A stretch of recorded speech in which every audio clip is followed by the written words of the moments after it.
By John Feffer In Moscow, Russian President Vladimir Putin is proposing a new constitution. Meanwhile, in Washington, U.S. President Donald Trump is disposing of the old constitution. The first is a demonstration of power meant to showcase the unity of the Russian political system behind a strong leader. The second is an act of desperation that reveals the deep division of the American political system and the ultimate weakness of the president. Putin will remain president until 2024 and, with this latest move, is possibly preparing the ground for an extension. Trump wants to be re-elected to another term that would keep him in the Oval Office until 2024, but he has joked 6 times about becoming president for life. The fates of the United States and Russia are inextricably linked to the authoritarian narcissism of these two figures. But these men are also part of a much longer historical development.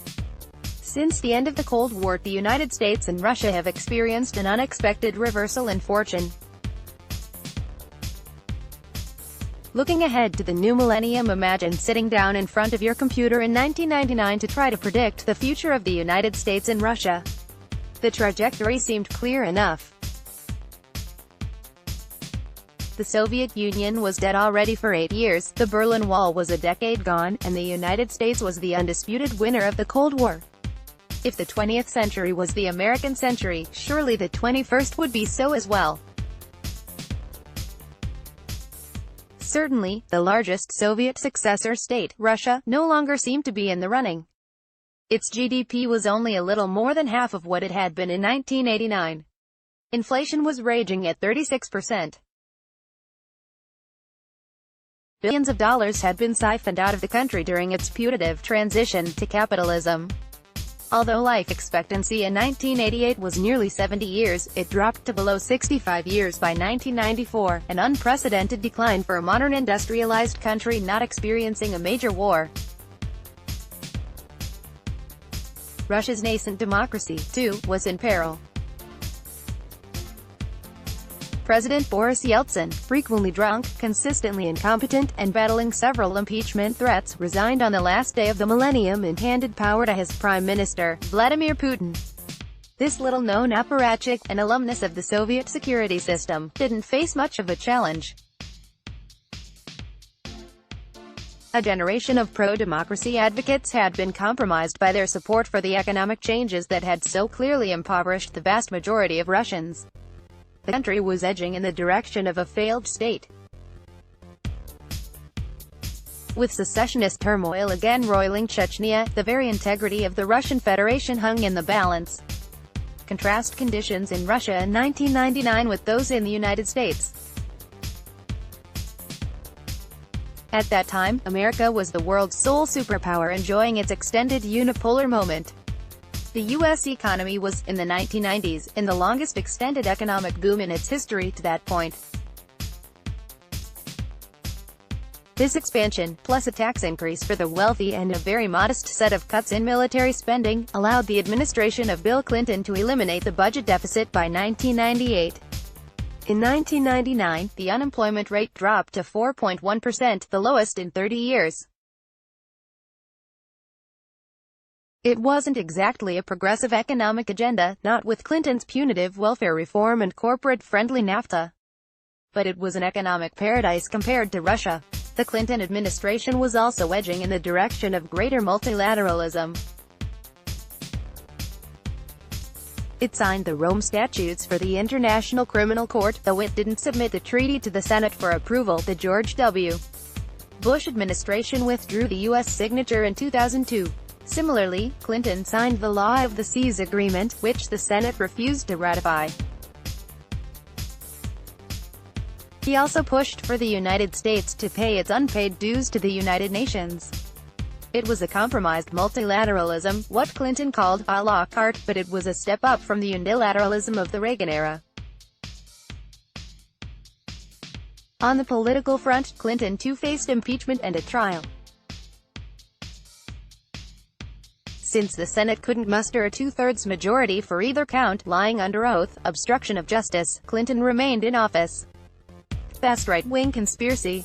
The Koch brothers, the neocons, the progenitors of the alt-right, howled from the margins, but without much effect. In 1999, at least, American democracy seemed to be in reasonably good shape, at least in comparison to what happened later, the scandalous Supreme Court judgment in the 2000 election, the transformations wrought by the Bush administration after 9/11, and the Citizens United decision on money in politics, to mention just three. So, if you were sitting at your computer in 1999, you probably weren't thinking much about Russia, its prospects of returning to superpower status, or any ruinous clash between Moscow and Washington. If you were worried about anything, it was Y2K followed by, maybe, China, which was finishing a decade of dramatic economic growth. Russia was becoming more insular, more liberal, more nationalist. The United States was flexing its power, economically and militarily, but also moving toward greater diplomatic engagement with the world. History, it seemed, had made its decision. The United States had benefited enormously from the end of the Cold War. Russia had not. Case closed. 20 years later, by 2019, the United States had traded places with Russia in many respects. Consider, for instance, U.S. leadership. Donald Trump isn't a drunk like Yeltsin, but you might think he was, considering the incoherence of his unscripted remarks. The American president is manifestly incompetent, which even the Pentagon acknowledges, as the new book by Carol Leonig and Philip Rucker details. And now he is facing impeachment as well. Were he to resign, as Yeltsin did, Trump would be replaced by someone very much like Vladimir Putin. Mike Pence is a quiet, ruthless, a liberal company man who would continue the Trumpian agenda more competently and thus more effectively. First prize in the impeachment sweepstakes, Trump stays in office. Second prize, Trump resigns and Pence takes over. Booby prize, Trump is impeached and Pence uses his incumbent status to win the 2020 election. Trump's political rise has coincided with a deepening of divisions in the United States. To achieve power and push his agenda, the president has exploited those divisions on practically every issue. Trump is not a Russian puppet. He's not even an errand boy, as Yeltsin was for the United States. Trump likes Putin because he is drawn to strong, liberal leaders who carefully construct their public images. Though he isn't taking his orders from the Kremlin, Trump is nevertheless doing precisely what Putin would want from an American leader: paralyze America politically, remove any role for human rights in U.S. foreign policy, sow discord in NATO, and get out of Russia's way along its borders and in the Middle East. At the level of economic indicators, the American economy couldn't be more different from Russia circa 1999. Unemployment and inflation are both low, Wall Street is booming. But in other respects, the U.S. economy resembles the go-go days of Russia in the 1990s. The rich are making huge profits and spiriting them away to tax havens overseas. Wealthy oligarchs await the latest government handout, a lease to dig in public lands, an enormous military contract. The government is piling up enormous amounts of debt, as are consumers. A reckoning is on the horizon. Russia, meanwhile, has recovered from the ravages of the 1990s. Between 1999 and 2008, Russia's GDP increased by 94% and its per capita GDP doubled.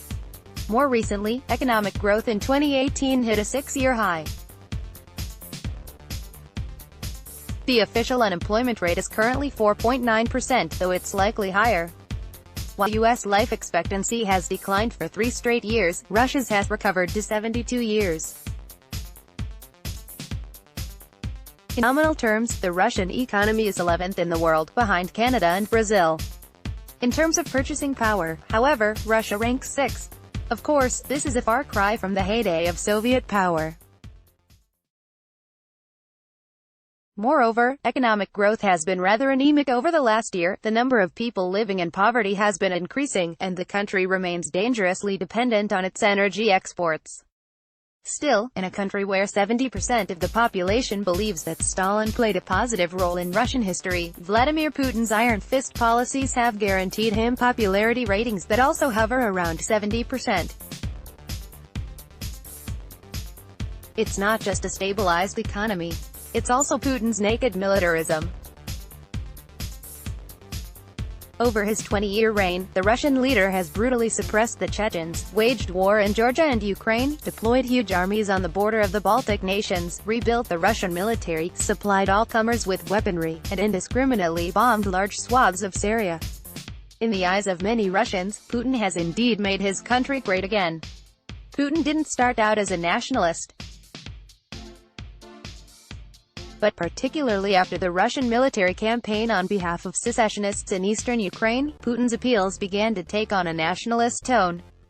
A subtle shift in vocabulary tells it all. There are two words in Russian that can be used to describe Russians: Ruski and Rossiyski. The first denotes ethnic Russians, the second encompasses all people who live in Russia, regardless of ethnicity. In his speeches, Putin has begun to use the former over the latter. In perhaps the most dramatic change in Russian foreign policy, Putin has largely abandoned engagement with the United States. He has emphasized the importance of Russian sovereignty above all and has pushed back against NATO encroachment on his borders.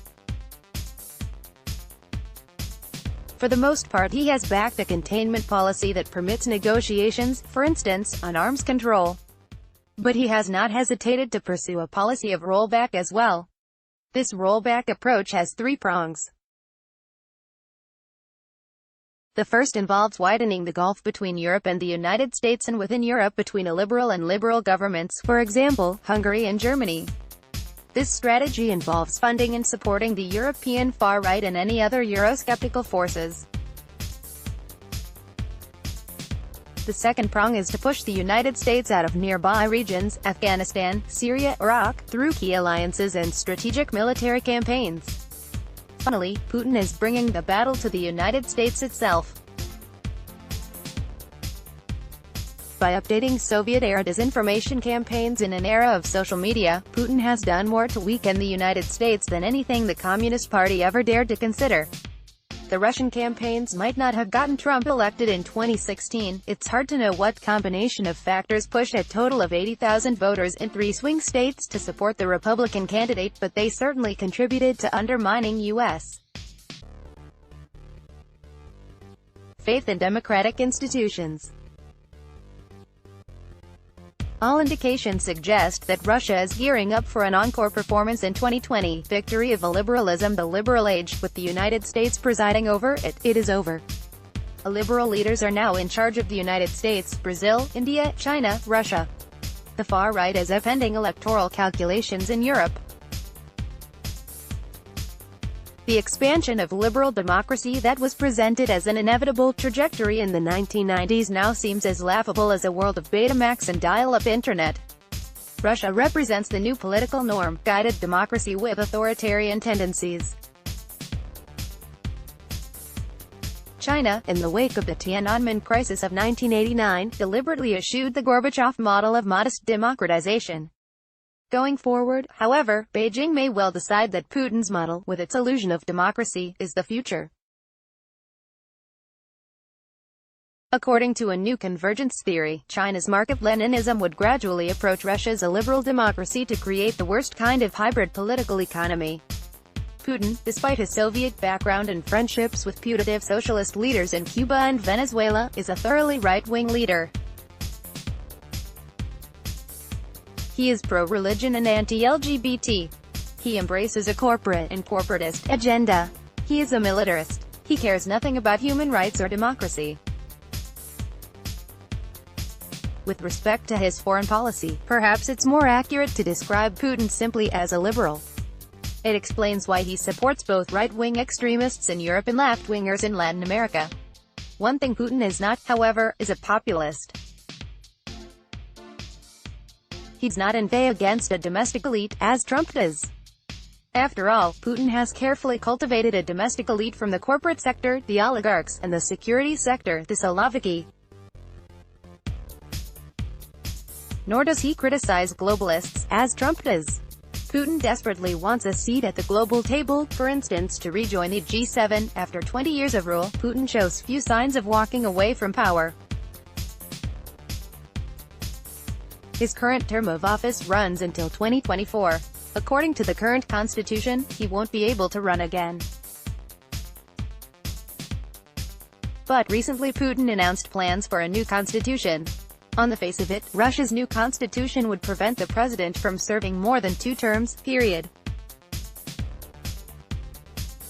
Putin has also touted the new powers the constitution will accord the parliament, such as naming the prime minister. But the president would retain the authority to dismiss ministers and judges. And the new constitution would institutionalize the State Council, an advisory body chaired by the president. One scenario would be for Putin to step down as president but take up residence at the newly empowered State Council to continue to preside over the Russian government. Or, Putin might just call another referendum in 2024 to change the constitution again so that he could run once more. No wonder Donald Trump loves this guy. Putin can restructure government seemingly at will, all in service of his own power. Trump has tried to make the same argument in the U.S. context by essentially saying that he can't be impeached. Senate Republicans, alas, will probably zombie walk behind the president, their brains having been eaten at some point in the past. Post-impeachment, Trump will likely act in an even more unshackled and unhinged manner. He will do everything he can to stay in office until 2024. Perhaps, like his pal in Moscow, Trump might call a referendum to change the U.S. Constitution so that he can run a 3rd time. By that time, at the end of Trump's 2nd term, America's economic bubble will have burst. Poverty and corruption will be endemic, and the Democratic guardrails will have been carted off for scrap. That's when the reversal of fortunes will be complete, Americans will have a true taste of post-imperial decline, and Russia will emerge the victor of the post-Cold War era. John Feffer is the Director of Foreign Policy and Focus. Please donate today. Did you enjoy this article? Then please consider donating today to ensure that Eurasia Review can continue to be able to provide similar content. Let's block ads. Why?